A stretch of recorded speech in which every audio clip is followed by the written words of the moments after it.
Blog Talk Radio. We go now to Bernie Sanders, who is joining us, I think. Are you in New Hampshire, sir? I'm in Vermont. And you're Vermont is the people's New Hampshire. Right. New Hampshire's the 1% of Vermont. I would never step foot in New Hampshire until the primaries. Okay. Well, welcome to the program. Thank you. It's good to be here. I would like to say hello to you and to your listeners, specifically the ones who make less than $47,000 a year. Those are the hardworking Americans that I'm here to represent. Thank you, Glenn. Yeah. Well, what about the other people that are making 50, 55, even 100,000? Oh, you mean the Rockefellers of the United States that are sucking wealth out of the middle class, the hardworking middle class that's composed of people that work in coal mines and chimney sweeps? I have nothing to say to those people. Yeah. So, what exactly is why do you think you've connected to the people so dramatically now? I think we're finally awaking as a country that wealth is entirely dependent upon theft. And they're understanding that the way to handle it is to either take the money of rich people or potentially break them into smaller organs and pieces and redistribute them to the masses. And I am the only person that wants to actually take blood out of Jeff Bezos and resupply it to other more hardworking people. You actually want his blood? Yes. Yeah. That way, at that point, because you have access to the bank account if you have blood. Not a lot of people know that. But there was a law in the 70s that if you get somebody else's blood, you have some recourse to their checking account. I don't think that's true, sir.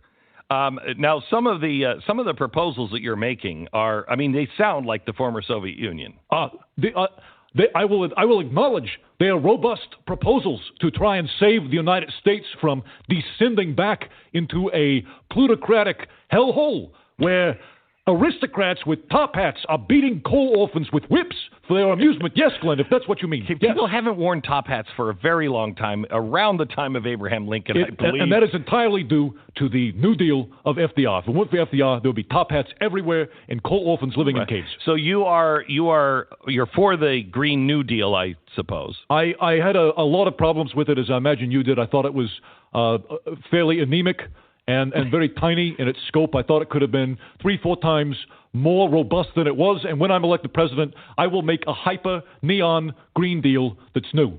A hyper neon new Green Deal. Okay, and what's in that hyper new Green Deal? Thank you, Glenn. I appreciate that. I know you and I don't always see eye to eye. Yeah, however, I appreciate being able to spell out the policies. These are important to the working people of the United States. It's okay. The number one thing, Glenn, is Medicare for all. Now, I know what you're going to say, Glenn. You're going to say, how can the United States afford to pay for Medicare for all of the people of the entire planet Earth? And I tell you, we have enough money to do that, and it is unconscionable. Wait a minute. That the wealthiest country in the history of the world can't give health care to everyone on Earth. So you want Medicare for all, for everybody. For everyone on Earth, and if there are other planets that have life, we will also give it to them. But right now, everyone on Earth. Okay. So do we have borders in your world? Yes, we do. We do have borders because you have to be aware and conscious of rich people from other countries. You have to be able to stop them from coming in. So you have borders around rich people? Yes. Ideally, we would not let in anyone from the Cayman Islands or from Switzerland. Those two places are awful. And if we do not outright declare war on them, we should quarantine them. Okay. All right. How do you, for instance, New York just rejected, Amazon, and they said New York doesn't need Amazon's jobs. We create thousands of jobs every month anyway. We're bigger than Amazon, and you killed 25,000 jobs. That Glenn, this is a fundamental misunderstanding of how the economy works. The economy naturally produces wealth. It comes up, it kind of bubbles out of the ground. Like you're probably a proponent of trickle-down economics. I'm a proponent of dribble-up economics, like from a septic tank. It rises from the bottom, and it just naturally happens. And evil people take more than their fair share. So the job of the government is to allocate theft, which is what all commerce is, into smaller units that are more equally distributed. And the people of New York did that. They saw the benefit in having a type of leader who is a technocrat with a sweater vest and having them in charge of money. That is the future of mankind, Glenn. All right. So, Bernie, there's been a lot of dirt that has come out on you. That essay that you wrote about how men have a fantasy of women on their knees, bound and gagged and beaten. That's their sexual fantasy. And women, they're fantasizing about being raped by 3 men at once. Glenn, that essay was a long time ago. I believe that was 1973, which is also the last time I had sex. Right. I have not had any relations since that time. I believe I should be expunged due to the good behavior that I've had. Of not having any sex. None at all. None Okay. at all. And until everyone's having an equal amount, I refuse to engage in carnal relations with any Americans. Right. Okay. Are these things being like the videotape of you praising Castro's revolution? You still stand by that? Castro was a great leader and a great man. He did a lot. He brought universal education to the island of Cuba. He was a fanatic for cigars. But they were also made by good working Cubans, and he was an excellent baseball player, which I myself am a fan of. I don't know if you know this. I'm originally from Brooklyn, and the Brooklyn Dodgers were there until capitalists stole them and sent them to Los Angeles. Okay, but Castro himself was a killer. I mean, Castro had a couple of details. All leaders have a couple of things that maybe are foibles that they have to deal with. I frequently am criticized on my fashion because I like to store the 2 suits that I own in a Pringles can. Does that detract from my excellent policy chops? I say no. But having a crumpled suit and killing, hundreds of thousands, if not millions of people, that they're not, wouldn't compare them. Again, I think the issue, Glenn, is we're trying to make a better, more just, more equitable society. Occasionally, people might die, but they will die less than in a capitalist system, which is based on making a puree out of workers and then giving it to cows to feed them, and then we eat the cows, and that creates gases. There's all sorts of cycles that I don't think you're acknowledging in the capitalist system. Some might say that you're crazy, Bernie. I am crazy, like FDR was crazy. I'm crazy for justice. Crazy for equality. Does that make me crazy, Glenn? I say no. Okay. All right. We'll just one more question. You've come out against Howard Schultz. Yes. Because he's wealthy. Yes. But you said to run as an independent is horrible. You are an independent. I am an independent strategically when it suits the ambitions of me and the working class people. Howard Schultz is a billionaire. Every billionaire is a policy disaster in the United States. I think his money should be taken, and every Starbucks should be converted into some sort of organic farming facility for iceberg lettuce, not for kale. Kale is the top 1% of vegetables. All right. Just for iceberg lettuce. All right. So you're for the Democratic Party. All the rifts between you two have healed. There's nothing but love with you and the Democratic Party. I am a strong proponent of the Democratic Party. I am enjoying the Democratic Party. I'm proposing legislation actively that we should all legally be friends, and I believe once that's passed that we will usher in a new utopia. All right, and but just if anybody wants to pitch in on your campaign, what do you recommend? You can go to my website.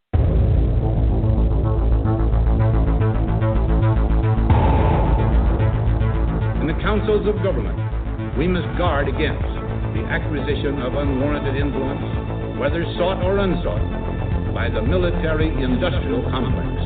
In Dallas, Texas, 3 shots were fired at President Kennedy's motorcade in downtown Dallas. The first reports say that President Kennedy has been seriously wounded by this shooting. It is a big idea, a new world order. It was almost as if it were a planned implosion. It just pancaked. Either you were with us or you were with the terrorists.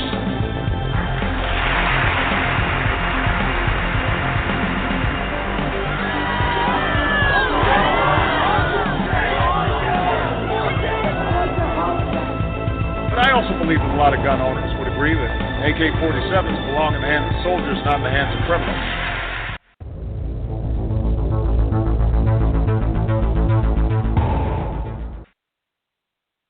All right, everybody, Joseph here. I hope there's not an echo here. A lag time here, but I'm trying to simulcast the show.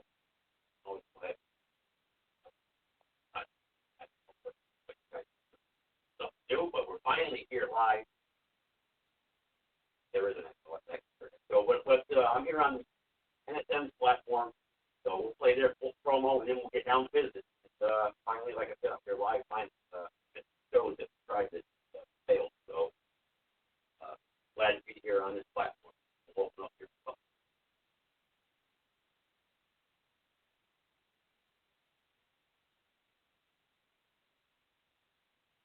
Bad decisions still seem to be the talent they embrace, yet somehow it's all Whitey's fault. Here, ladies and gentlemen, is themselves that they consider a communist atheist Jew as one of the tribe, as one of the boys, even though he's attacking religion. What, Commander Rockwell? You mean like atheists like Drag Queen Story Hour, atheists like pro-choice, atheists like Common Core de-education, or even perhaps atheists like the neon god they made and worship? I didn't put him in there. Can you imagine a book called A Directory of Great Christians listing George Lincoln Rockwell as one of us? Or Adolf Hitler? Not yet, not for a while. You will see the day that will be in, but right now everybody's too scared. People are scared of these Jews, so they don't do it. Scared of what, white man? Your own existence? This was a classified document, so the guy let himself go a little bit. Listen to what he says. He says, it is probably unwise to say this loudly in the United States, but the Bolshevik movement is and has been since its beginning guided and controlled by Russian Jews of the greasiest type. George, we can help our board. George Lincoln Rockwell Boulevard. Just watching the parade as a family. Praise the computer club means so much to her. With the power of love for your race and success of your children and grandchildren, there very well could and should be a world when George Lincoln Rockwell Boulevard or Adolf Hitler Avenue or Francis Parker Yockey Place does, in fact, exist. The only way we can beat this communist monster that's growing as cancer in our society is building up a fanatic, disciplined army of counter-fanatics. Go to nsm88.org. Not later, not next week, now. And that's exactly what we are doing. My men are disciplined enough so that I can send them on any kind of a mission, and they will do it. So are Elijah Muhammad, and so are the communists. Those are the only three groups that I know of in the United States of America that will stand up and die for what they believe in. The great commander George Lincoln Rockwell did, in fact, die for what he believed in. Not unlike JFK, MLK, Fred Hampton, Francis Parker Yockey, George Patton, killed by the Jews. But much to no surprise, he has been vilified instead of celebrated. But what he in fact shared with these men the most was his bravery, loyalty of being spellbound by the truth and the love of his race. And by the way, don't anybody tell me about how great our patriotism is. I was in 2 wars, and I saw our men in battle, and I was in battle with them, and one man was on Guadalcanal here with me. And I know that almost all our troops talked about during the war was how do you get out of this outfit? How do you get home? Our patriotism, our spiritual life is dead. Terrible. This is the reason for this juvenile delinquency we have. Our young people don't seem to have any aim, no purpose. There's nothing to live for except booze and TV, cars, and running around. They don't have any aim in life. We're going to have to supply that. If we don't, the communists will, and they are. As I pointed out before, every single great leader in history that has accomplished anything has been a fanatic. Washington, Lincoln, Jefferson, Billy Mitchell, Christ, all of them were fanatics who died for their ideals. We began this party to do these things, to build up this army of fanatics. And for that purpose, I resorted to almost anything legally. I drew the line at almost nothing. I risked my life time after time in order to force the paper curtain, as we call it, to break apart what they call a quarantine treatment. Many of you probably don't know this. But my opponents, those the people that oppose me, are very proud of what they call a quarantine treatment. They say Rockwell is a disease, and we must define him by not saying anything about it in the papers, nothing on the TV. We must never let anybody hear anything about this or to spread. Of course, that in itself gives the thing away. They call it the quarantine treatment. Because why would anything vile spread? Are you so stupid that you can't see whether it's vile or not? So I had to break this. I had to figure out some way of forcing. It's just what I'm doing here. To disabuse people of the screwy ideas they've got of us and try to show them what it is we really believe and give them a chance to judge it and think about it. That's phase 2, is to take the people that have been converted by our propaganda, and some of you are sitting here right now. And if you are, at this point, not one of us, you deserve to inherit the earth, or in turn via the earth. Same difference. We will be converted. To take you and organize you into a political machine. Time after time, history has showed that you cannot win a political battle just because you're right and you've got the majority. You've got to have a machine. This is Daniel Burnside. The SPLC calls me a racist. The ADL calls me a domestic terrorist. Soros Antifa call me a fascist. E-Title calls me an extremist. UN calls me a white supremacist. My friends and comrades call me Norse. And I call myself a Nazi.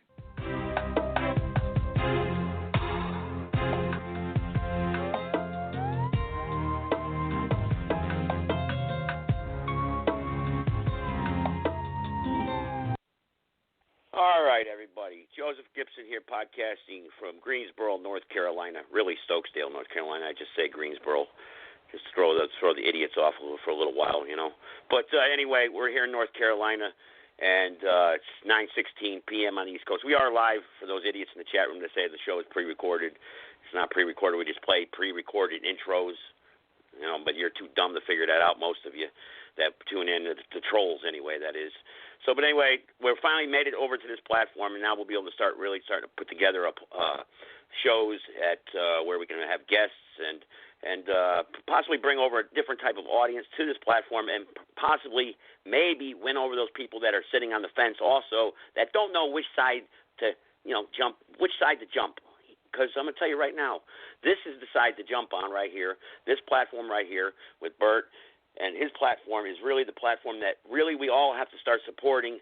And really, I just don't know how else to say it. I mean, we've been over it 1,000 times. It's like a broken record. But they say if you keep saying the same thing over and over, people start to believe it because, repetition counts. So we got to repetize this show and Bert's show to, I guess you could say, wake the people up because there's zombies out there. I mean, just take a look around. I mean, the people wearing the masks. I mean, don't walk into a store without wearing a mask, and everyone just stares at you. It's like it's like the blue pill or red pill. You know, they took the blue pill, and then like you're on the red pill, and they know that. You know, I mean, it's just insane. And even before all this pandemic crap started, and what is a pandemic? Somebody asked me that earlier today. I think it was on the telephone. They were saying, "What is a pandemic?" And I would kind of hope that caller would call in here and explain that scenario and explain how they're testing people for this virus and how they're actually it's all a hoax, it's all fraud. And it actually made some sense what he said and how he said it. I can't repeat it word for word, so I don't want to look stupid, but it was very interesting how he put that in the phone call with me today on this so-called pandemic that they have. And they're going to be coming out with the vaccine. Are you going to take the vaccine? I'm not. Everyone that I know says they're not going to take this vaccine. So, I mean, are you going to take the vaccine? Now, also, my show has a certain call-in number. Don't call into that number. I know there's people over there on that platform now that are listening. There's another number if you want to call in, if you want to talk to me live, if you want to get on here. It's 516-453-6058. Don't call into the 657-383-0616 number because I'm not going to be switching back and forth to studio screens there. So those of you who know about Blog Talk Radio know what I'm talking about. Those of you who don't, we have a studio screen that appears on our little dashboard here and shows us the numbers, shows us everything, what we need to do to connect and play, and we can see the chat rooms and whatnot. Now, I don't really see the chat room. I'll maybe go from time to time to flick over to see the chat room in my other studio and see what they're saying. Usually 9 times out of 10, it's nothing but garbage anyway.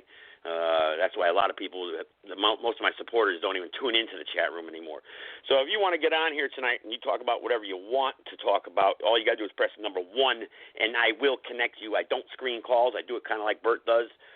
Don't screen calls at all. Just take you live. And if you're an idiot, I see his toilet bowl thing right here. I like that. I'm hoping maybe I could use it a couple times tonight, so we'll see what happens. But so we got any takers here? Okay, we got one already that's popping up, got his hand up, him or her, and we'll see what happens. And I'm sure maybe some of Bert's people may have some questions here. Hey, who's this guy? What's he doing on here? Maybe want to ask me some questions. You can do that. That's fine, too. All right, just press number 1, and I'll get you on. All right, first one, 810. Go ahead.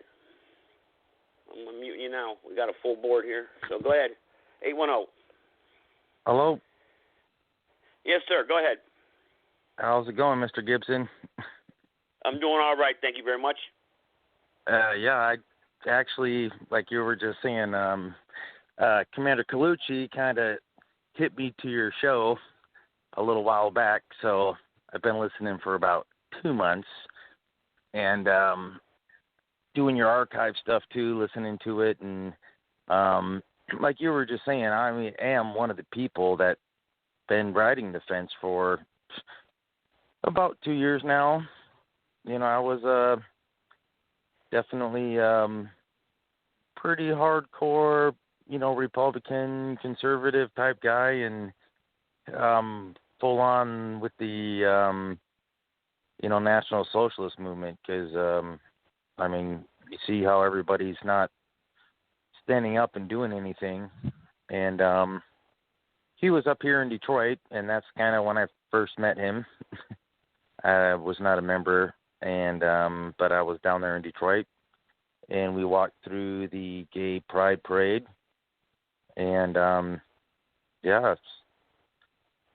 people need to wake up. It was pretty powerful, right? It was pretty powerful, the reaction that you got. I wasn't there, but I heard about it. So can you explain that, the electricity of how that was? You say you walked through the Gay Pride Parade. Just explain that, how that felt, and how you were just like the hate, like how they hated you. They talk about hate that, we hate, or the commander hates, or this platform hates, but talk about their hate, how they hated you, Well, it was pretty weird because we had a few reactions actually when we were, we parked quite a ways away. We had to, because it was so packed right there at Hart Plaza. It was, we had probably walked at least half a mile or somewhere close to that. And as we were walking out, I'm not a member of the group. They're supporting him. But we started walking down the road, and at first, the funny part was there was people that would see, the shields and the flag of the swastika, and they would just back up against, like the side. We were going we were crossing a road at first, and then we were going underneath like a bridge type thing, but there was people backing up against the wall, like we were going to do something to them, which is not what we're about. It's not about hating really somebody else. It's just being proud that, you're white. But so we end up going all the way down. We walk around for a while, but then we're crossing the street, and the first person that tries to stop us is a police officer. And he's wearing this, it's like he had like a heart, with the gay pride flag type thing in the heart, which is kind of weird. And he was the first guy to stop us, and he's like, "You can't cross the street." And the road is backed up, like it's backed up pretty bad on Woodward Avenue, because the lights keep changing, and there's all these people. There were people dropping people off right there just to get out of the car before we even got there. But then this officer stops us, and he's like, "You can't cross the street." And, Commander Colucci, if you watch his thing that he put on, he was using a GoPro, but you could see it there a lot better than me just trying to explain it. But, I was there, so I guess it's firsthand experience in a sense. No, you're doing a good job explaining it, because I'm getting a good visual of it. So you're doing a good job explaining it. Yeah, so the officer's like, "You can't cross the street." And Commander Colucci's like, "What do you mean I can't cross the street?" And he's like, and he's kind of feminine, he was a smaller officer, and he's, Commander Colucci's like, "Hey, just because you're sitting there wearing the sticker, you can't infringe on my First Amendment rights." And he's like, "I don't care, you're not crossing the street." Now, the weirdest point that some people might think about it was the police officer, the other officer that came in there. He was like a captain or whatever he was, but he definitely outranked that guy. He comes in there, and he was a black officer, and he comes right up there, and he actually kind of did grab his officer and pushed him back and was like back up, like he's trying to, calm down the situation, which, we weren't upset or anything. Commander Colucci wasn't upset. He was just like, "You can't infringe on my First Amendment rights." And then the officer's like, "What's going on?" And then, Bert was getting a little frustrated, a little bit, not much, but he's like, "Hey man, why can't I cross the street? We're just trying to go out here and protest. We're not going to go into the event. We're just going to walk outside there was it was gated all the way around Hart Plaza. You could not get in there. They had like areas where you had to go into and you had to go walk through a metal detector and everything else. He's like, I'm not trying to go into that. We want to cross the street and walk back and forth and protest against something that we do not agree with. We're National Socialists. You see the swastika on our arm. You see the banner that we're flying, and we do not agree with the fact that, these people are down here that are, gay, homosexual, whatever, that are having this event going on, and we disagree with it. So, and the officer was like, okay, no problem. Let's go. And he's got all the other officers. He was like a captain or whatever, and he was like, "Come on!" And what about the guy? What us. about the guy that didn't want? What about the guy that didn't want you to cross? What did he do? Like stand down? I mean, what was he like? Oh yeah. He's like, he got all flustered. I can't believe it. You say he was kind of like a pansy. How the gay people they kind of act. They got that. You can tell a gay guy usually. You can tell usually most of them you can tell. How they act. But yeah, go ahead. Yeah, no. If you definitely seen the GoPro, you would. Yes, you're right. He was. I mean, I'm not going to say I'm a tall guy. I'm 5'11", but he was probably 5'6", maybe 165 pounds, and he definitely talked kind of almost with a little bit of a lisp. He was like, "You can't cross the street." They all do. Yeah, and they all do. And that's when Bert was just like, he got like right then is where he. Well, he was just being authoritative, but he was never disrespectful. And that's kind of what got me, we walked down the street, and then these Antifa guys come out of the park, and they come out of the, the gay pride event, and they're like, they were the only people that almost got arrested, not us. We weren't doing anything wrong. I mean, we had shields, or they had shields. I can't say we because, granted I was there, but I'm not a member of the group. They had shields, and we're walking down the street, and then here's Antifa coming out, and they're screaming and yelling and acting crazy. And, we just keep walking, and the officers actually had shields too. And so they start, pushing the Antifa guys back, and they're like, back up, back up. And then they would tell us once in a while, hey, stop, because these Antifa guys are not moving. So they're telling us to stop. So we stopped. We're obeying the officers. We're not trying to break the law. We're just trying to do our First Amendment right. We have the right to do this. And these guys start, screaming and yelling, and the officers are like, hey, you need to back up. They have the right to walk down the street. And they're like, F you, and they're flinging middle fingers up. Foul language, foul language, totally disgusting. Yeah, rude, immature, and violent too, acting violent. Yeah. Yeah, and they started trying to, they started pushing back against the officers, and then finally, they actually had to take the one guy, and they put his hands behind his back, and the female. She was the worst one, which is crazy to me.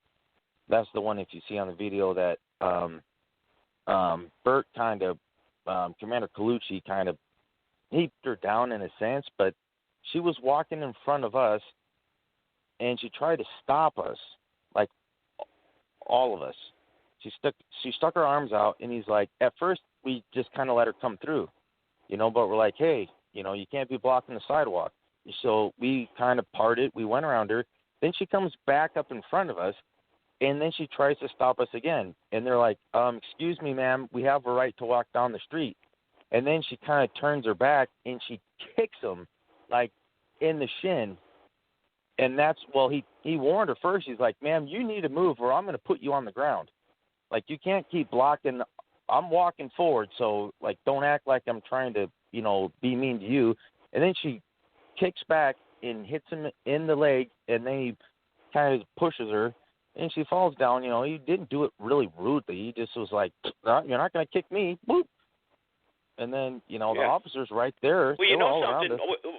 Before I forget my train of thought there, technically the NSM there has a good lawsuit. Whoever funds Antifa, if that was an identified Antifa member, right there, the NSM has a good lawsuit use their laws, their tricks against them, because that's what they did against the UKA. They were doing a march, and they what the NAACP I think was doing a march, and the UKA members were.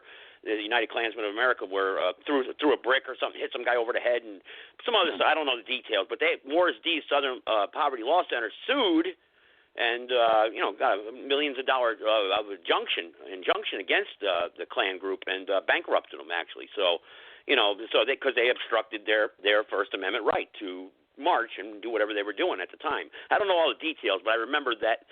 Them talking about it and everything. And I remember the Invisible Empire also was sued similar to that. And, I remember the Imperial Wizard of the Ku Klux Klan saying, hey, guys, stay away from there. Don't do that. Don't obstruct them because they'll come after us. They'll sue us and, shut down our printing press. And they did, and then that's what happens. Because if you obstruct your civil rights, you can go after them. And that's what the NSM should do. Go after Antifa. Who funds them? George Soros? Them. Go after them. Sue them. Use their tricks. But go ahead. I'm sorry. I just want to put that thought out there. No, you're absolutely right. Well, we didn't know at the time, or they did not know at the time. I keep using the term we. I'm not a member of the group, but I was just there supporting them.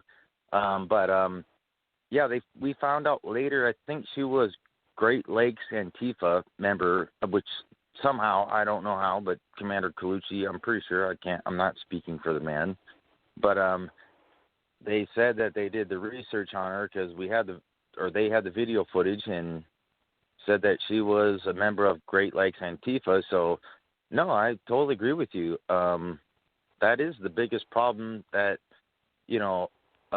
people or Americans just don't do. We don't want to so much, want to fight back.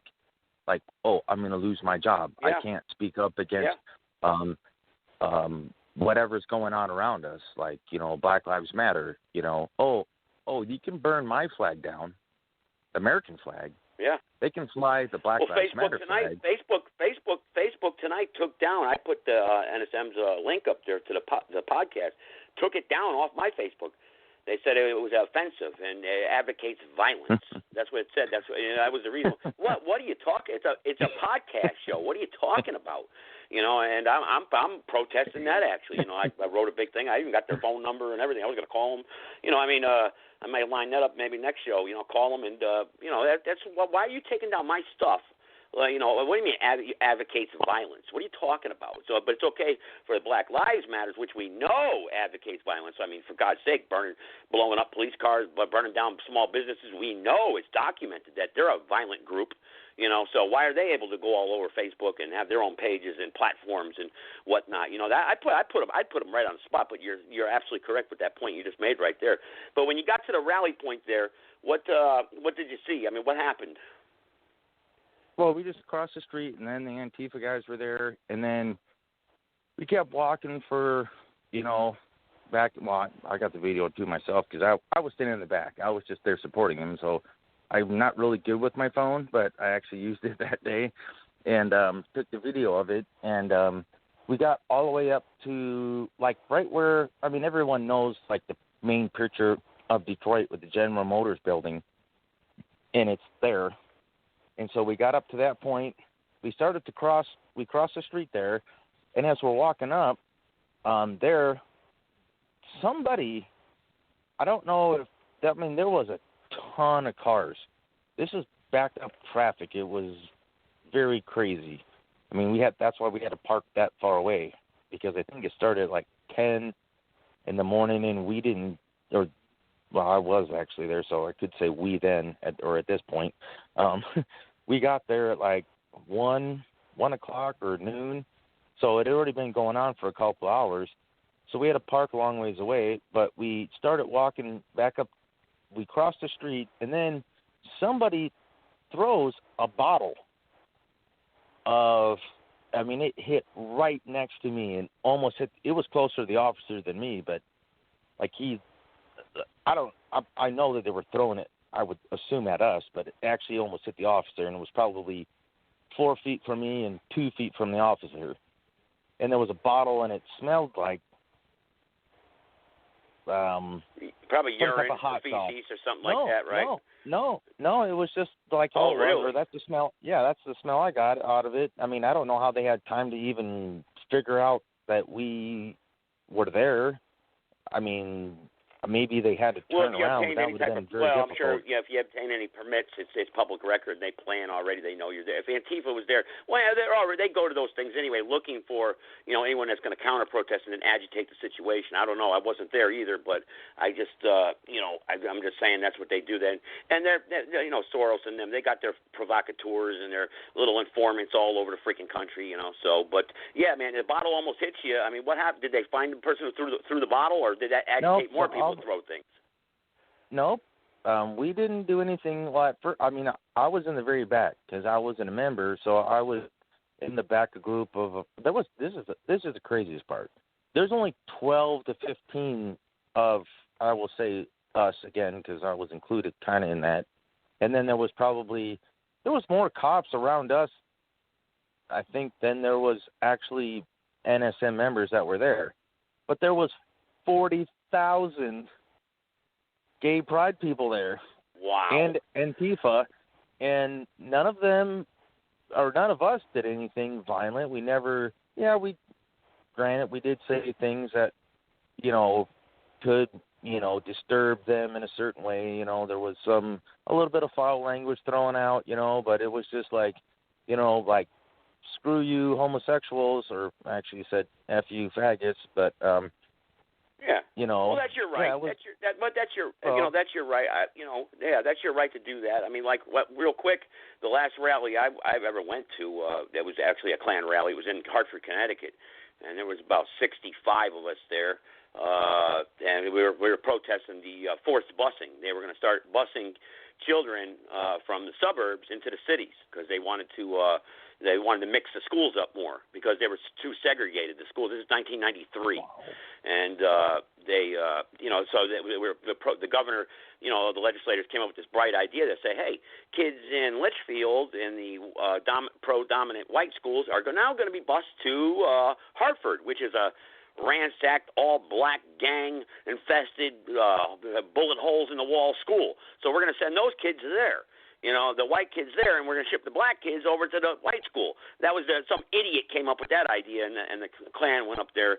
William Dodge, the Grand Dragon at the time, went up there, protested that, and there wasn't actually too many protesters there, but the news media, there was more news media there.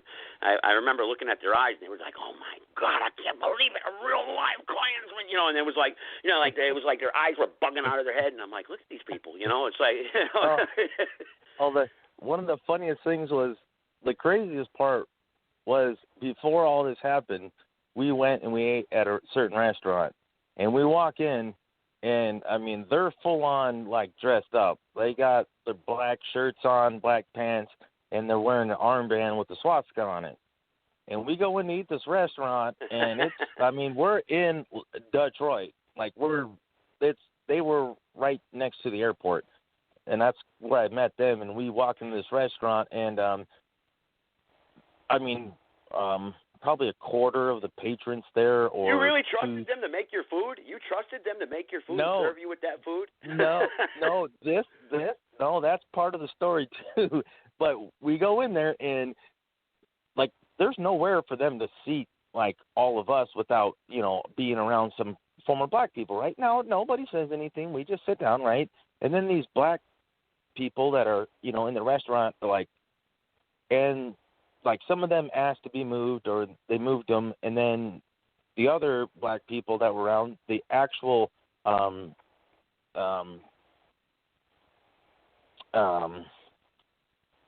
agitators, the waiters, or the actual restaurant. Okay, go ahead. The waiters, they come in and they say, hey, do you guys want to move? I'm just assuming that's what they said because they weren't speaking loud, but they got close to them, and then they moved them out of the way. And nobody said anything.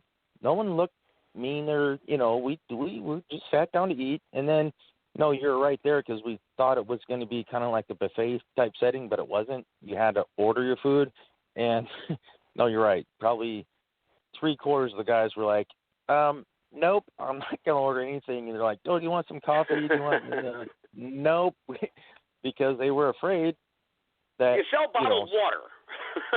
Yeah, no, yes, that's the sad part of it. It's not like if I would say, because I've known a lot of, or some NSM members, I know Bert, I've told him I've seen him, and I listen to Harry Hughes and, the certain shows that everybody has. Even if a black guy was to come into some place where they were working, I extremely or highly doubt that any one of them people would do something disgusting to put something into somebody's food and serve it to a black person or a Mexican or anyone else. Because they don't seem like I'm a member of another group now, but that's what got me kind of interested. That's what I was saying earlier. I was kind of on the fence, and then being there and seeing that, I'm like, thank you, somebody's flying the swastika, because they were trying to use the Odan rule before that as their flag, and then Bert, when he took over, it went straight back to the swastika, and I'm like, thank you. It's not. I know people look at it like a symbol of hate, but everybody that I've met, from NSM members to the group that I'm affiliated with now, they are just out there trying to promote white pride. And it's not, and that's that the thing. And the there. swastika, a lot of people, not to interrupt, but I've covered this one time on Bert's show, actually, when I called in. I remember years ago, we used to get that question. I think I remember that one of the police officers asked us one time, I forgot how the conversation came up, but they said, the swastika, how do you talk to a World War II veteran who fought, which most of them now are, they're so old that they're not going out there marching, or doing anything anymore. They're all in their 90s, but dying off day by day. But, back in the early 90s, there was a lot of them still around. I think even a couple of World War I veterans, actually. I think in the 80s, I remember meeting a few. But how do you justify a swastika to those guys? Because they get offended. They'll be offended. And actually, most World War II vets would not. They were not offended by that. It's just a perception that the media and what you've been told or fed throughout the educational system or the TV or books or just your normal crew that you hang around with, the swastika, the swastika, Nazi, evil, wow. That you're fed that paradigm of thinking, and that's what you're born and bred to believe, and it's not true. Like you just said, it's not true at all. Yeah, no, that's exactly kind of how I grew up, the exact same way. I mean, I was born in 1980, and I went to school, and I got all the exact same stuff, and I was like, wow, man, like, these Nazis or the swastika is like a really bad thing. And then when I served in the military, I was with 101st Airborne, and then I went to Fort Lewis, Washington, and I was there. I was a sergeant in the Army. And then when I got out, I ended up running into this guy one day, and he was like, he kind of seen how I was, and he kind of watched me for a while, and he was like, one day I walked up, and he had his door open, and he's got like this picture of like Hitler and like interracial breeding and this stuff on there, and I'm like, what is that? And he's like, hey, do you like what you see? And I'm like, no. He goes, what do you mean? He's a big boy. I mean, he's a big man. He's a lot bigger than me. And he's like, what do you mean? And I go, you know how many Americans fought and died to, fight against the Nazis? I said, I was a soldier in the Army. And he goes, and he just nodded at me. He goes, okay. And I just kind of walked away, and then he kept watching me for a while. He's seen the people I kind of was hanging out with. And then he talked to me later on. He goes, hey, he goes, I see like you're not like everyone else. I'm like, what do you mean? He goes, well, I see like you're not into drugs and, like using alcohol, like abusing it and doing all this other stuff. He goes, like, why did you say that to me? And I said, well, because, this is what happened. And he goes, well, okay. He goes, that's what you think? Okay. I'm like what? Like, well, then, like, what do you think? And he goes, It doesn't matter really what I say. That's just it. The message is not getting out there. You see, because they control the media. That's the Jewish people control the media, and they put this narrative on the swastika and the neo-Nazi groups out there, and especially the NSM, and that they're this hateful group or people that are out there getting ready to kill the next Jew or and it's not true. That's not true at all. Well, or kill. You know what I mean? And that's the thing, that message that we have to try to reverse. Yeah, I mean, the biggest thing is if you want, like everyone likes, in a sense, some form of statistics or stats or whatever you want to call it. Tell me one NSM member in the past 30 years has went to prison for assaulting any minority group of people. Or individual, for that matter. Yeah, or committed some type of a bad crime. It doesn't happen. And then you look at, Black Lives Matter, what they're doing. Even if it did, even if they did, even if someone does, you can't judge an entire group of people based upon the actions of one individual, and you can't do that. That's just that's just wrong, and that's not what America is about. You're responsible for your own actions, your own individual. You're an individual. You're your own person, and you can't judge if someone goes out and does something like that, a horrific act, and we don't advocate violence at all, and neither does Bert's this platform. We don't advocate no violence at all. So that's get off that off the bat right there.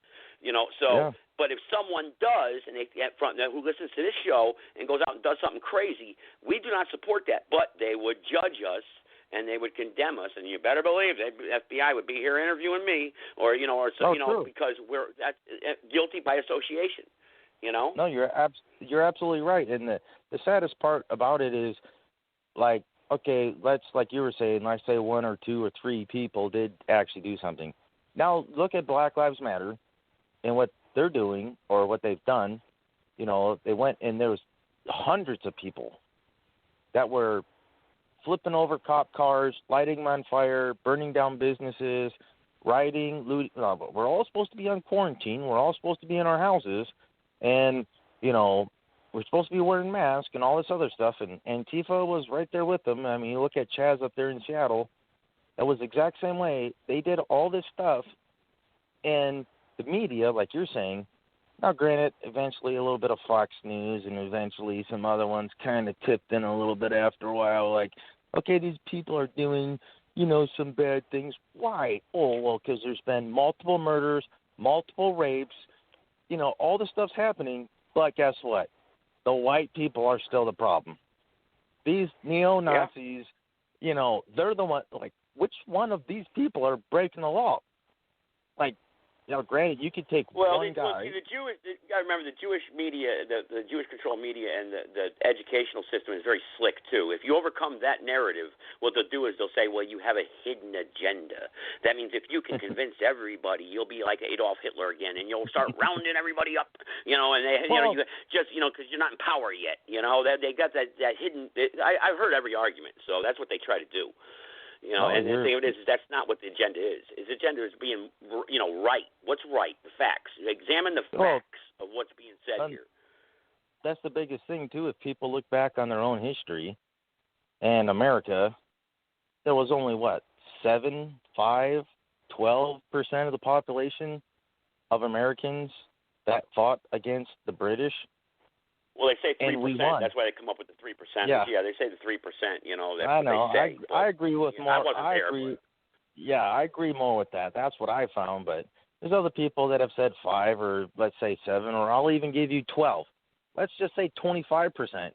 That's 1/4 of America fought for the independence and the freedoms that we have today.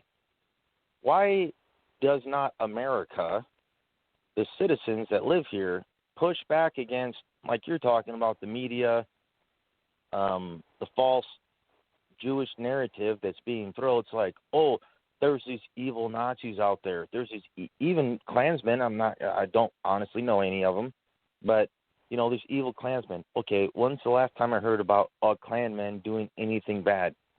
Like, maybe there has been. I mean, you could probably they're going to find one when it happens. if it ever happens, and they're going to throw it in the news media, blah, blah, and they're going to cram it down your throat for like 6 weeks or, 2 months. And, what about what Antifa's doing? Yeah, that's an interesting point. You brought that up. See, during the civil rights era and that movement, I guess you could say that conflict back then, there was a lot of provocateurs in Martin Luther King's group, Malcolm X, that provoked, and the Klan got blamed for it. So it's the same thing. The media was in control of putting that narrative. Now, were there individuals out there that went rogue and did crazy things and maybe blew up a church or something? And then, of course, there's evil people in all groups, all societies. The problem is the majority is really on the minority side, and that's the problem that we face, and that we have to examine the facts. And that's what I always try to bring out in my show, not emotional opinions, because emotional opinions don't mean nothing. They may sound good, they may feel good, but in the end, they ruin us, so we have to stick to the facts. You're absolutely right. That's the biggest thing, is that people get so emotional on the Democratic side or the Republican side. And I like the term, and I know other people have used it before, so I didn't come up with it myself, but I will repeat it. If you take a quarter and flip it in the air, and heads is Republicans and tails is Democrat, when it hits your hand and you flip it over, it's still a quarter. It doesn't matter. It's kind of the same thing. Like, you're kind of basically like, that's why I was listening to your show, because Bert talked about it. So I'm like, okay, I'm gonna listen to this guy, listen to him, and I really like the fact that this is what I hate the most about Americans. I'm not saying you have to be a National Socialist. I'm saying you have to. Would I want you to be? Yes. But even if you're not willing to go that far, okay, guess what? We're not a democracy. We're a constitutional republic. How do you not know this?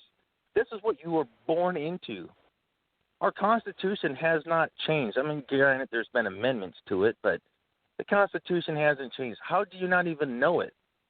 Like you do. You call in. I love when you call in places and you go, "Do you take Federal Reserve notes?" And they're like, no. And I'm like, what type of idiot does not know what a federal? How? Where are we going? And that's kind of why that's kind of what pushed me over the edge. Not that. Going but, over the edge. You're absolutely. Yeah, that's the key. That's the key right there. Is going over the fence. What side of the fence are you going to choose? And those are a lot of the things I'm going to examine also when I'm on this platform. And like what you just brought up here, a lot of things that you just said, interesting conversation. And and anyone else who wants to jump into the platform, press the number 1. But you're and I'm glad that you picked the right side. But what was the clincher before I take the next caller? And I'll leave you on the line. And that's another thing I do. I leave everyone on the line. You hang up on your own unless you're a complete idiot. But go ahead. Yeah. No, I've listened to your show and I hear how guys are, and that's another good debating thing that you can bring up, because people that are on the other side, they don't always or hardly ever shut their mouth, and they want to overtalk someone else. I mean, I heard Commander Colucci, and when he was out there talking, and he was being very respectful. And the other two people arguing, and you had to finally tell him to shut up and, hey, like, let Bert speak. And he never talked, and then he finally talked. And then, like, when you listen to it, you go, any person that has any bit of logic in their brain is going to go, okay, if you're just looking at it objectively, what person, it doesn't matter what side you agree or disagree with, what person is being kind of disrespectful or has no decor or any manners? Well, it was the other side, and it's like, and that's what we always push. The thing that pushed me over the edge, it wasn't I would say push me over the edge. I was very hardcore conservative and a Republican, and I finally kept looking at, it was Detroit. I went down there, not trying. I mean, I knew they were going to be there. I had contacts with them, and I said, hey, I'll come here and support you. But I also went down there to my main reason, honest to God, my main reason for going down there was seeing if there was going to be any other conservative groups or church groups that were going to be down there protesting Pride event. They walked through Woodward Avenue. We're talking downtown Detroit, the Motor City, and it's a mile. I think the whole parade route was like a mile and a half long, and it was like a 2.5 day event. I think the second day, I think it was at noon, is when they actually had the parade, but we were there before that. But I was down there just to see if any other conservatives were down there, just using the First Amendment. Conservative values. Yeah, you just hit the nail right. You just hit it right on the head right there. Conservatives are supposed to be against that type of behavior, homosexuality and stuff. And where is the Christians Republicans? Are too. Yeah, the Republicans. Yeah, Christians. I grew up that way. I grew up in a good Christian home, and I was just like, that's my main reason why I was going down there at first. And then I seen that the only people that were down there doing anything were, the National Socialists. And I'm like, okay, hold on.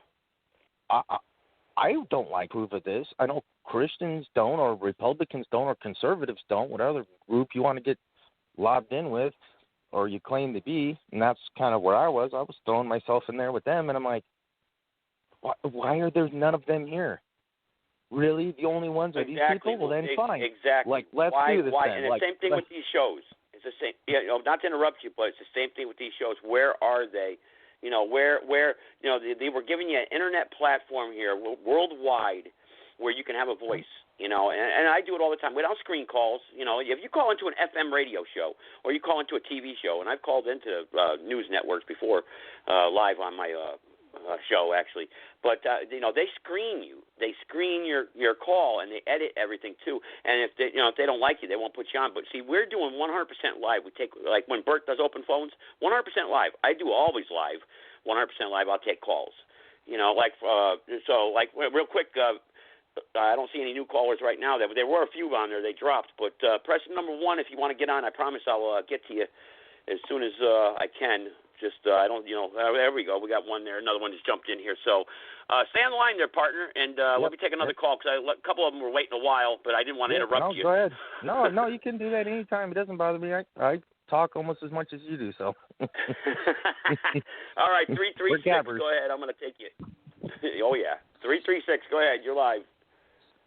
Hey, this is Nick. I'm in Roxborough, North Carolina, and just to chime in on a little bit of what y'all were talking about, it takes one to give a whole group a bad name.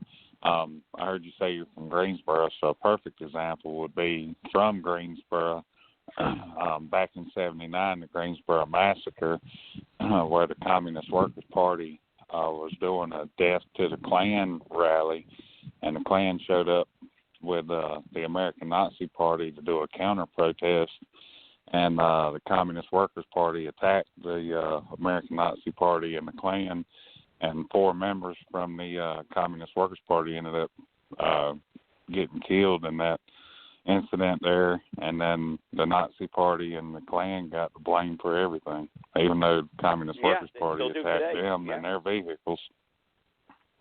Yeah, there's video of that. Actually, that video of that, I heard about that. I was too young back then, but they attacked them. They were shouting "Death to the Klan, Death to the Klan," and they attacked them, and man, they got out with the freaking guns, and they just said, "Oh, you want to attack us? Boom, boom," and they, took it to them, and but they got blamed for it. They were claimed to be the agitators. They even renamed a lot of the streets over here in Greensboro. Yeah. One of the guys from the Communist Workers Party, the video I watched, I wasn't even alive back then, but one of the videos I watched, it showed, them attacking the cars for the Nazi Party members and the Klan members, and one of the Communist members actually fired the first shot, and then that's when it all got ugly real quick. Yeah, oh yeah, and that's the thing that I always say. I worry about, I was a part of the '90s movement there. I went into the militia movement, it's they always talk about that spark. Is there going to be that one spark? And I remember Ruby Ridge, the big talk about that. We're going to go to get the government. Yeah, nothing ever happened. Waco, rah! Oklahoma City, rah! And nothing happens. Next thing you know, everybody gets rounded up and they're thrown in federal prison. So they talk about that spark, but I always examine that on my podcast. When is it enough? When does society finally break down? Do we have to wait for the government to pull the plug? Do we have to wait for the Black Lives Matter, for we see them, what they're doing in the cities all across America, Antifa?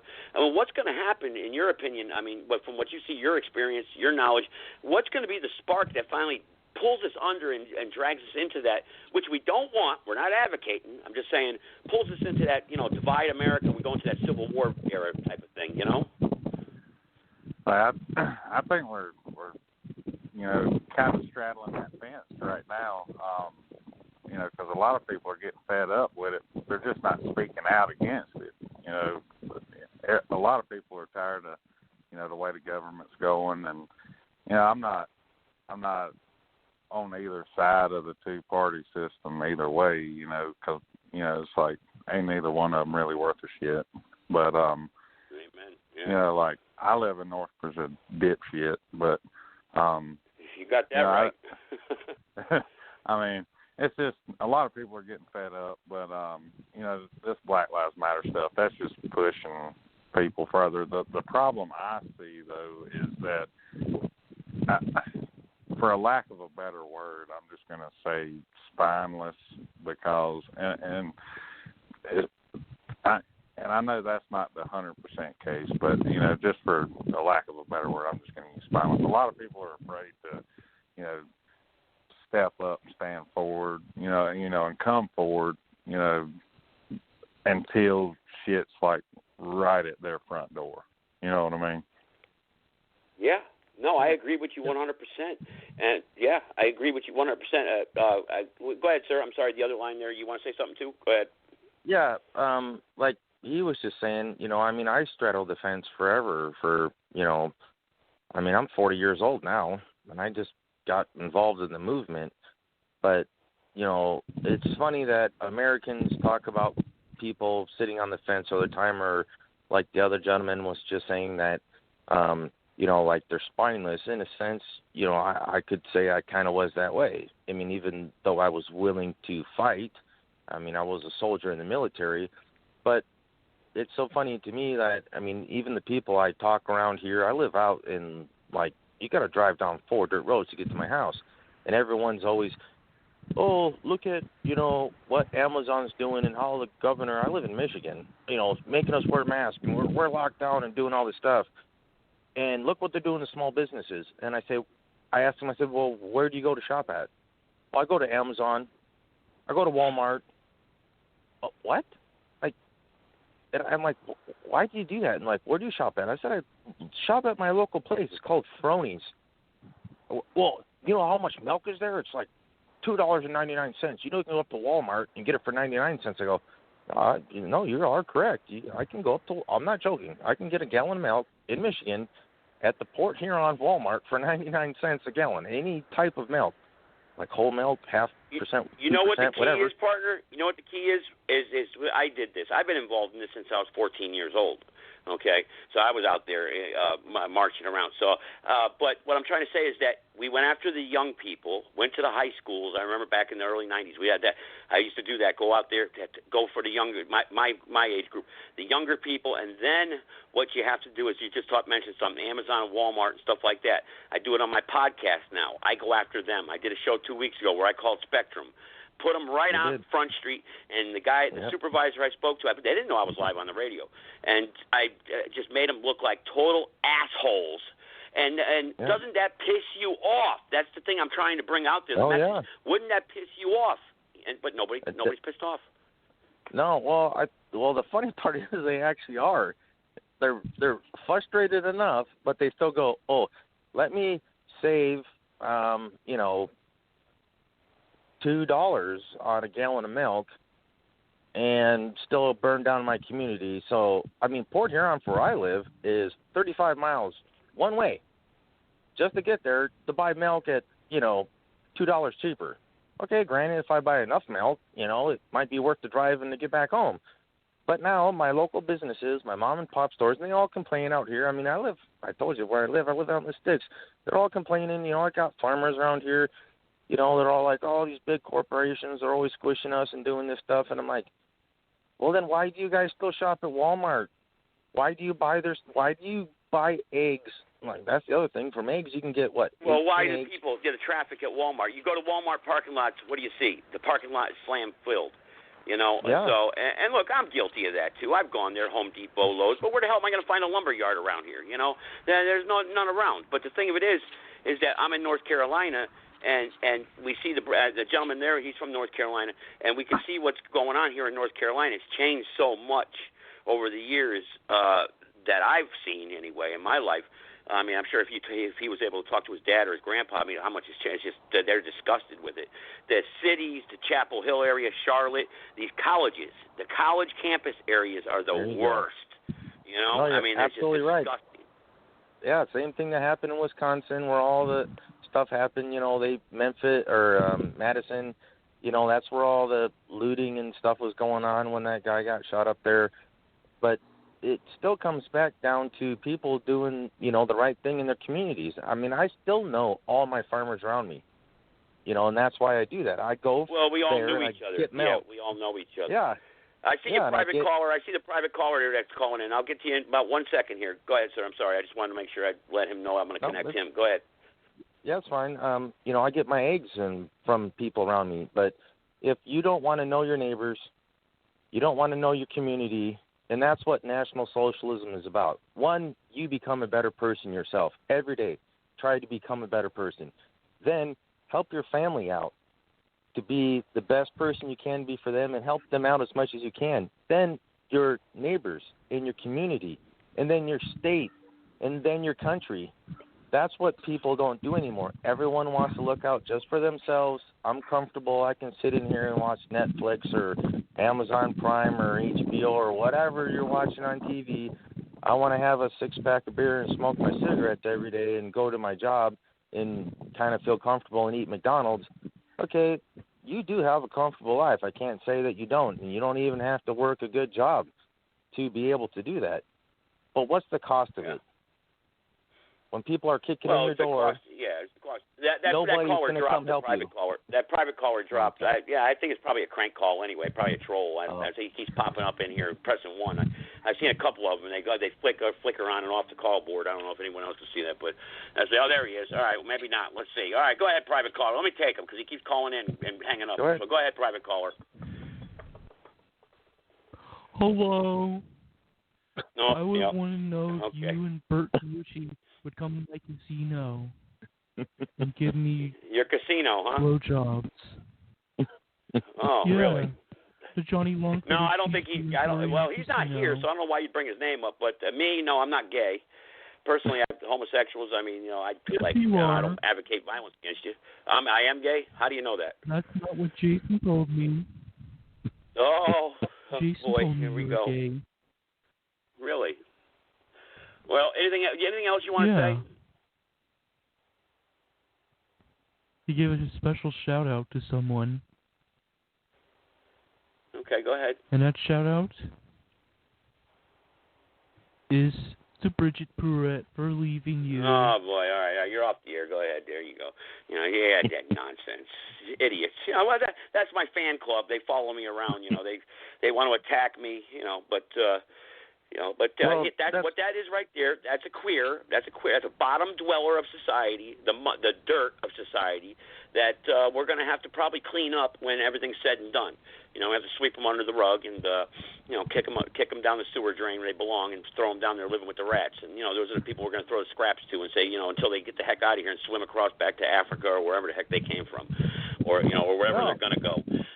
Well, that's kind of my point. That sorry for kind of interrupting you there, but you know, why, if they oppose whatever's being said, why can't you come in here and have an intellectual conversation with people that are sitting here, like your podcast? I've listened to your podcast multiple times now. I go to your archives and listen to them. You know, you're just trying to get these people to give them a voice, or me even a voice, to be able to talk. And if they oppose what we're saying, why don't you just come on here and, you know, debate or talk or put your point out there. Their brains are wired wrong. Well, their brains are wired wrong. They're probably on medication, and they grew up with crap in their diapers, sitting in front of the TV because their mom was or their father or whatever was on drugs or shooting up heroin, and they're which is and so they grew up wrong, and then they went to the public school system and they really got brainwashed, and they became like that gentleman right there. He became a homosexual probably, because he didn't know how to date a girl. He didn't know, he wasn't a man. He didn't have a manly figure in his life, and this is society that we have, and that's how they grow up gay, because and that's broken homes. I'm a staunch advocate of against that. Actually, broken homes. We need a man and a woman in a home. We need to restore the family. The family has been destroyed in this country, and that's basically one of our huge problems here in America right now. No, you're absolutely right. If you look back, even like I'm going to get the year wrong, but back in the early 1900s, there was, free. The black people had already been free. Slavery was over and done with. Their divorce rate, or broken homes, or whatever you want to call it, they were actually a little bit under us. I think they were 5% and we were 7% at the time. And then their culture. You got to remember, exactly.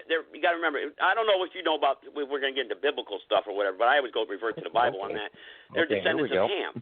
Ham was a wild man. We know that. You're right. So and black people are they're not. They can't. Western civilization is not for them.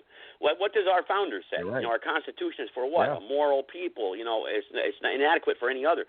So they're not moral, or they can't adapt to our ways of life. So they have to really separate idea. Separate ways of living is so. I don't know how to say. I don't want to say I'm a separatist because I have separatists that call into the show and they make a lot of valid points. Where the people really need to be separated. This melting pot stuff does not work. We're different people. I could recognize my differences to a and I respect them, but you can't force people to live like me. Well, it's just not that. Like you call us the big melting pot, and diversity is supposed to be so good. Then why doesn't it ever work? And anywhere, like you're saying, that in the world, like they took the refugees from Syria and they put them up there in Germany and Sweden, and the rapes in 1 year went up 1,000%. From 27 when the Syrian refugees were up there. I'm not saying that they committed all of them, but it's just like 1,000%. Like really, like that's a huge jump, and they're not there like bettering their culture, just like. Well, let me ask you a question. I got both of you on the phone line real quick. I want to ask you a question. I mean to interrupt again, but there's an important question because I get a lot of callers that I'm getting emails right now. What's your opinion on that? Well, obviously I'm against it. I don't support it, but I'm just me. But I got some people that are emailing me. Well, what's your opinion on, for instance, what do we do with the people that, like, say, the black man's married to a white woman and they got half black, half white kids? What are we going to do with those people? Or how do they fit into the National Socialist movement? How do they fit into the Klan ideas? How do they fit into the ideologies or the belief of the foundation of what this country was founded upon? What happens to them? Well, I don't have any problem with them myself. I don't support it. I don't promote it. But what do we do with them? Well, I'll speak first, I guess. We're not sitting here advocating that, like, we have to go out here and kill these type of people. They chose to do that. So if, they chose to do that and want to be that way, well, I love the fact that you brought up, like, that you don't support it either. But those kids, when they're being raised, it's just like Americans today, like most European Americans, whites. Yeah, they have no idea. I ask them even, like, they can tell me. I ask my nephews and my nieces, like, what's African culture? And they're like, what? I said, what's African culture? And they'll say, well, they did this and this and this and this, and they talk about Rosa Parks and, they know history, all that stuff. And I say, well, what about, Native Americans? Well, there was Sitting Bull and blah, blah, blah, and they talk about Geronimo, and they know all this stuff and Wounded Knee. And I'm like, okay. They were put on reservations. They had to walk this way, and a lot of them died. And I said, okay, and what else? Well, they live in teepees, and they eat fry bread, and they do that. I'm like, okay. I said, now what's your culture of your people? And they go, what? I'm like, what's your culture of your people? Yeah. And they have no clue. Identity. And exactly. Well, it's kind of the same way with those people. You're not going to be, I think it's horrible because it doesn't, you're losing. I was a soldier in the military. If I went to China, I would love to go there and see their culture and eat their food. That's cool. Hey, that's awesome. I'll go to the Middle East and do their stuff. I mean, I know you can't. Nice place to visit, not a nice place to live, though. Yeah, not for me. I think I to be honest, no disrespect, but I'd rather just stay in America. I mean, I don't want to see the world. I don't want to go to Africa. I don't want to go to China. To hell with them, But we have no problems over here. But I'm saying if you keep mixing people together, both cultures are going to be like call America the great melting pot. But I cannot go to China in a sense in the future. What would be the point? There's not going to be nothing different than it would be in America because everybody. Well, we're turning into South Africa. Well, yeah. Yeah. But everybody has the same language. I want to ask 336 real quick. I just want to ask him the same question. Is because he's from North Carolina and he sees the problem we have here in North Carolina at least.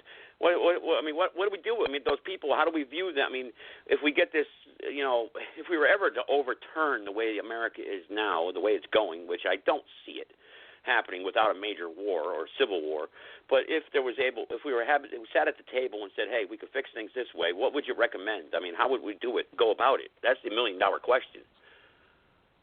Yeah, I mean that is a $1 million question. I mean, and I'm just going to speak from my personal opinion. I'm not going to speak for anybody else, but like me, I don't agree with race mixing either. But my view is, I believe we should be segregated. This integration thing hasn't been working since it started. So I believe we should be segregated. And my thing is, like for an example, if a white woman lays down with a black guy, well, in my eyes, she's no longer white. And the child's not white either.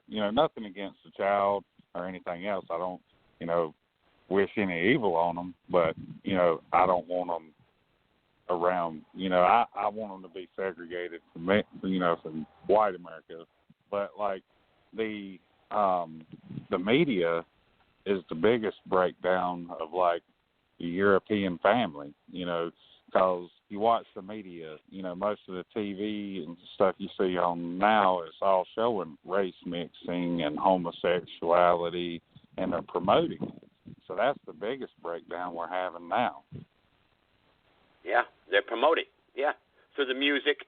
It's cool to wear your pants down to your knees and walk around with your palms dragging on the ground and listening to that music. All the white kids are listening to that rap music. Boom, bada, boom, bada, boom, and the drum, that's Cain right there. Cain in the Bible, the drum, and bouncing around, acting like a jungle bunny, Yeah, and I mean, it's all part of the Jewish media's agenda, to just they're promoting homosexuality and race mixing just to breed out the pure Aryan bloodline, Yeah, well, the perversion. It starts too with like Howie Weird, or toys. For instance, you got a little girl, a white little girl or whatever, or and you give them a gift at Christmas time, whatever, or they come home with a doll and they got the doll looking like a beast. The little girl, the kids today play with bestiality. All these toys represent bestiality. You got dolls that don't look like a girl anymore, and so with that child grows up recognizing bestiality, immorality. So then that's what happens. What do? They lay with the ones that act like that. And I got nothing against it. Look, man, that's their culture. You want me black and proud? I'm all for you. That's fine. You can be black and proud. You can be Jewish. You do whatever you want to do. But why can't the white people be white and proud? I put white pride worldwide on my Facebook page. I'm kicked off for 30 days. Come on, man. Oh yeah. What's up with that? I mean, you can jump up and down and scream black pride all you want, but as soon as you say white pride, they try to put a label on you and call you a racist. Yeah. know, and the thing of it is all the people say that, and I think Bert had it out once with a female on my podcast actually, where she said, "Well, why can't we just all get along? Why can't we just all get along? One love, you know." Listen, that's not gonna happen. It's been tried, and it's been tried, and it's not gonna happen. We're all just not gonna get along, like Rodney King said. You know, it's just not gonna happen. No, that's why. That's why I said, segregation, because the integration's not working. We're not getting along. And, the biggest thing is, just in my opinion, is we're so different. Like, me and a black guy, we have nothing in common. And I'm a military veteran myself. I heard the other caller say he was 101st Airborne. Hey, we walked some of the same ground because I was 101st myself. But, I'm just, I don't have nothing in common with them. I don't want to hang out with them. I don't want to get along with them. I don't wish, any ill will on them. I'm not saying I want somebody to go out there and, do some harm to them. That's far from what I'm saying. I just don't want to be. We got nothing in common. Yeah, nothing in common. The cultures are so different. Go ahead, 810. Go ahead. You want to say something? Well, I said Hua because he said it was the 101st Airborne, so it's kind of like a military thing. Kind of jumped in there, but no, he's absolutely right. And it's just not that. It's just that I live up here in Michigan. I was born in Detroit, Mount Clemens General Hospital.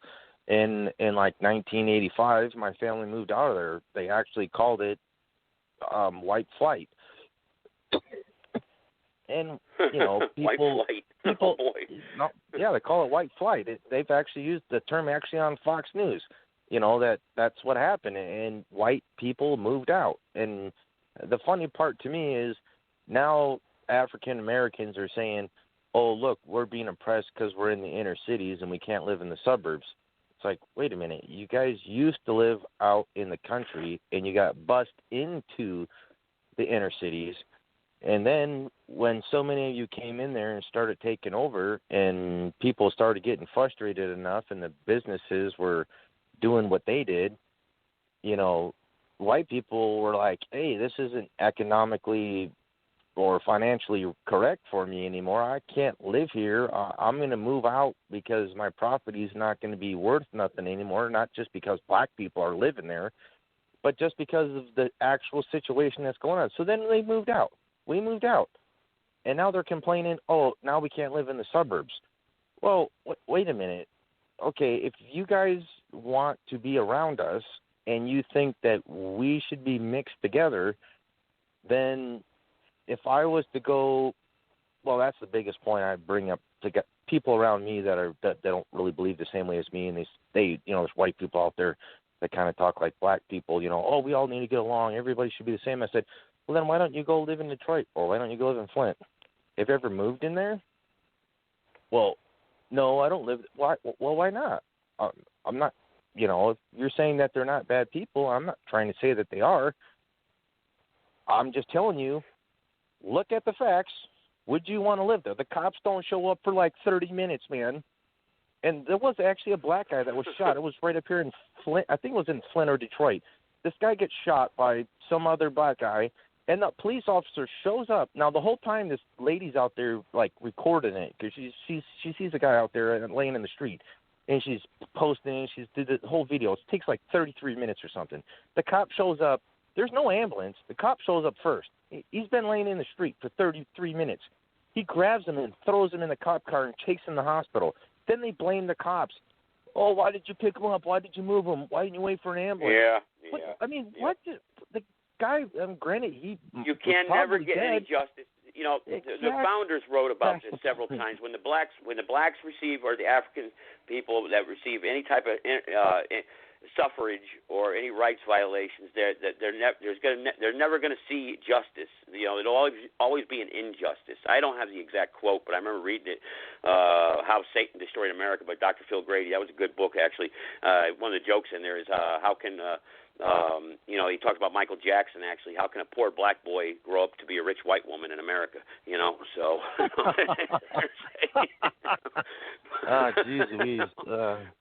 But it's the same way with yeah, it's the same way when you got all these people out here that served in the military, and then who gets the award for like the most courageous thing done? What's his face? That Kardashian father. The Kardashians. Yeah, total destruction of the moral fabric of America. Yep. Exactly, look at her ass, though. Look at her ass. Oh, yeah. I don't see nothing. Yeah. I think it's pretty disgusting. No, I totally agree. Well, that's why I got kicked off Messenger and Facebook. This dude sends me this picture during COVID lockdown.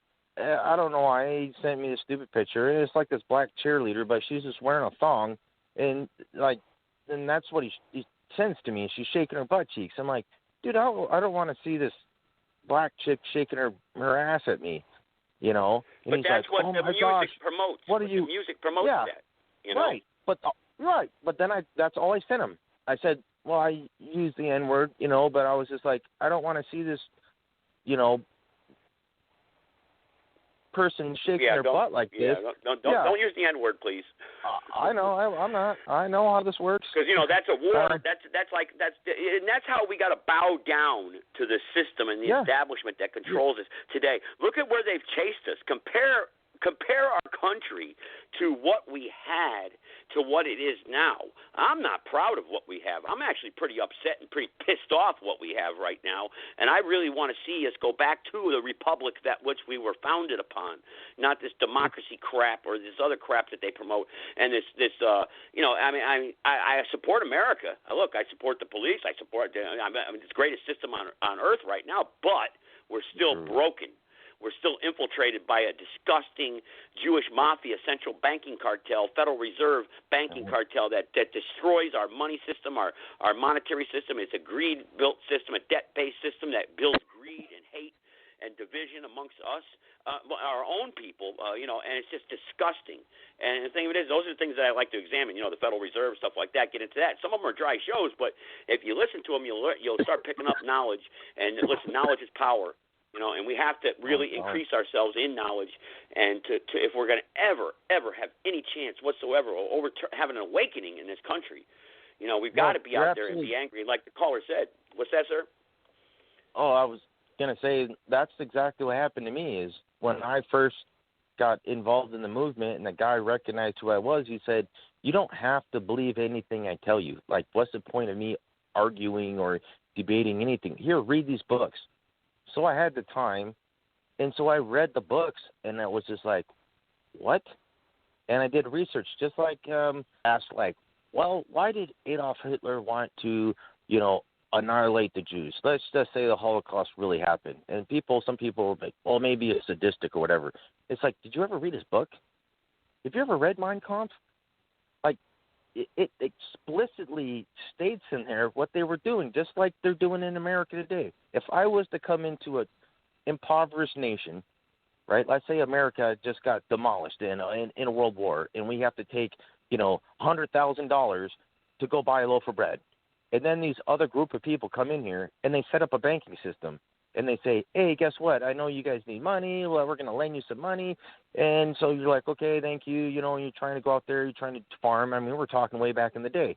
There was no cars or anything like that, really. It was kind of getting started, but not really. But, and then they go, okay, the payment's due. And you're like, well, look, it's what, 100,000 Deutschmarks for a loaf of bread? Okay, I got some potatoes. Can I give you potatoes for the price? Oh, nope, sorry. Now I'm going to take all your land. And that's what Hitler hated. Yeah. He was like, these people are coming in here and reaping off the ashes of my people. And you have interest rates. I mean, that's what made National Socialism so great. When he was in power for, approximately within 7 to 10 years, there was no more welfare programs. There was everybody, basically, I think it went all the way down to less than 1% of the population was unemployed. People were eating chicken again. Realistically today, in the system, in the world system we have today, I mean, for instance, I'm a staunch advocate of Ron Paul and his economic plan, the Austrian economics, and how, to restore sound currency, sound money to the banking system here in America. Because, we all need money to survive. We all have to use a bartering system to survive. and there has to be regulated somehow, some way. But when you have man, regulate it and control over it, it becomes corrupt after time. But still, we could start from anew and have some sort of awakening. So I was a staunch advocate of Ron Paul back, in 2008, 2012 when he ran for president. But he had a great idea, with the Federal Reserve, audit the Federal Reserve first, and then, we would eventually phase it out. Because if you ended the Fed right now, the Federal Reserve, the central bank, you'd have complete devastation. I mean, what would we do? We come up with all these cryptocurrencies and all this other nonsense, and before you know it, it'd be another manipulation period of a manipulation of currency where you just said, for instance, the interest rates would be adjusted and whatnot. But that's why the founders were so hard. And that's why it's in the Constitution, gold and silver, weights and measures. You can't adjust weights and measures. It weighs what it is, and it is what it is, and it's done so by labor, the fruits of your labor. So, and that's why another thing, taxing your labor. The fruits of your labor should never be taxed. The income tax is totally unconstitutional. But those are all types of issues that I like to combat and get on. But this issue about National Socialism that you brought up, how you got off the fence, got ignited into standing up for what's right and the facts behind it. That's key, and that's why basically that's how the show went tonight, and that's what I like about So that's how I do my shows. They just take their own course. Whatever happens, happens. But you guys wanted I'm not going to do the whole full 3 hours though. So, but you guys want to say something real quick before I start getting? I don't see any new callers here. I saw some, they dropped off. Let me get back to my other call board here. If anyone wants to call in, press the number 1, and I'll connect you live here on the podcast, and you can say whatever you got to say. But the callers that I got on the queue right now with me, 336, you want to say something real quick before I start wrapping it up?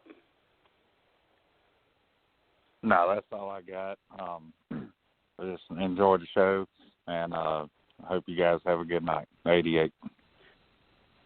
Thank you so much. God bless you. Thank you for calling and supporting me and contributing tonight. That's key. Thanks for everybody that's done that. I mean, even I had some callers there waiting for a while. Thank you. I appreciate it. Because this is new to me. I'm coming over to this platform. I want to bring the same message that I usually talk about on my show, but bring this. I want to also build Bert's platform. We're going to work together. He comes over to my podcast. He listens to me talk, and he runs with me. So and then I run with him, and we got to get this. Because we're all on the same. We're on the same page. We're all believing the same thing. We're together here, and we need to stand together and fight together, and that's what it's all about. 810, go ahead. You want to say something? Yep. Go ahead, brother. The biggest thing I want to put out there is, if not you, then who? And if not now, then when? Stand up today, get off the fence, and do the right thing. Hey, we're Americans. We're a republic, a constitutional republic, and we're all based off of a white society. Our founders were white, and it's not a frown on anyone else, but just the biggest thing is, if not now, then when? And if not you, then who? That's right. Amen to that, man. Amen to that. I'm going to play John Adams here at the end. It's only 3 minutes long, so if you guys want to listen to John Adams here at the end, that's fine, but I usually play that on my show. And listen, I'm going to be doing another show Thursday night. I was supposed to do it on Thursday night, but something happened. I'm not going to put my personal business out there, because I know there's a lot of scumbags out there that want to attack me. So, anyway. Hey, listen, everybody that tuned in tonight, thank you so much. I appreciate it. God bless the Republic.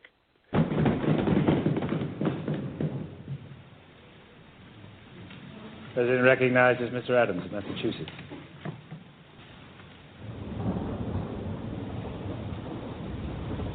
Objects of the most stupendous magnitude. Measures which will affect the lives of millions, born and unborn, are now before us.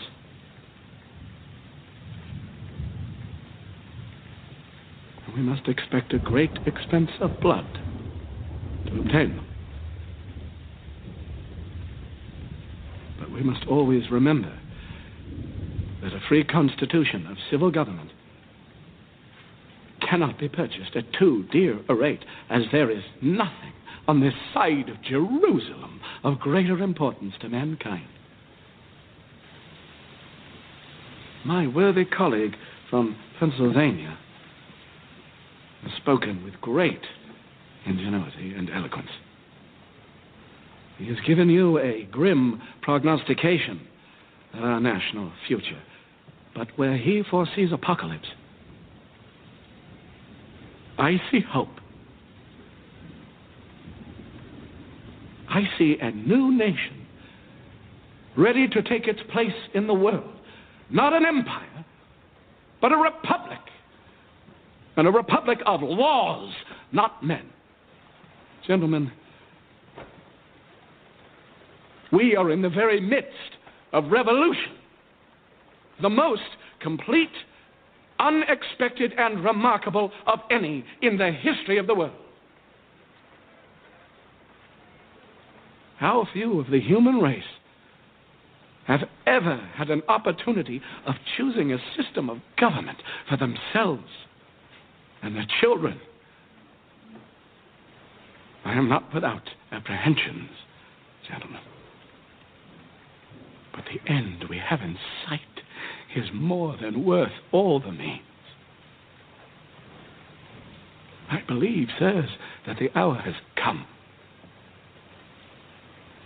My judgment approves this measure, and my whole heart is in it. All that I have, all that I am, and all that I hope in this life, I am now ready to stake upon it. While I live, let me have a country.